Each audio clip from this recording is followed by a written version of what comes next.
প্রতিটি মানুষের জন্য মানসিকভাবে শক্ত হওয়া জরুরি। মানসিকভাবে দুর্বল ভীতু লোকের জীবনে ভালো কিছু আসে না। দুর্বল লোককে সবাই টপকে যায়, সম্মান দেয় না এবং তাদের উপর বিরক্ত হয় সবাই। তাই জীবনযুদ্ধে টিকে থাকতে হলে, জীবনে সফল হতে চাইলে অবশ্যই আপনাকে মানসিকভাবে শক্তিশালী হতে হবে। মানসিক দুর্বলতা কাটিয়ে শক্তিশালী হয়ে ওঠার কিছু উপায় তুলে ধরা হলো। আবেগ নিয়ন্ত্রণ রাখতে হবে এবং মন দুর্বল করা কখনোই চলবে না। আপনি কোনো কিছু করার সক্ষম নন, এই মানসিকতা পরিহার করুন। আবেগকে নিয়ন্ত্রণে আনার দিকে মনোযোগ দিন। আগের লক্ষ্যের দিকে আপনার মন যদি সয় না দেয়, তবে নতুন লক্ষ্য চিহ্নিত করার চেষ্টা করুন। এটি আপনার কর্মোদ্যম বাড়াতে উৎসাহিত করবে।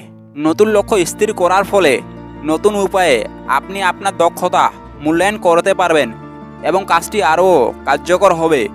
সবসময় কেবল পড়ার মাধ্যমেই মানসিক শক্তি উন্নতি করতে কখনোই পারবেন না। বিষয়টির উপর আপনার কাজ করতে হবে। মনকে শক্ত করে এবং আবেগকে নিয়ন্ত্রণে রেখে দায়িত্ব নিন এবং কাজ শুরু করে দিন, যাতে করে স্থির করা নতুন লক্ষ্যে পৌঁছাতে পারেন।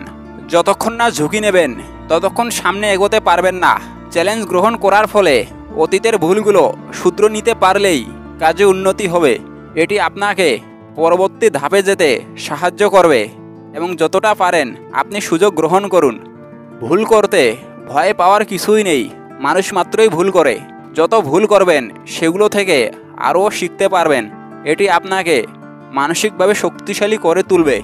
একই সঙ্গে দুর্বল দিকগুলো যা আপনাকে আটকে রেখেছে সেগুলো ছেড়ে দিন।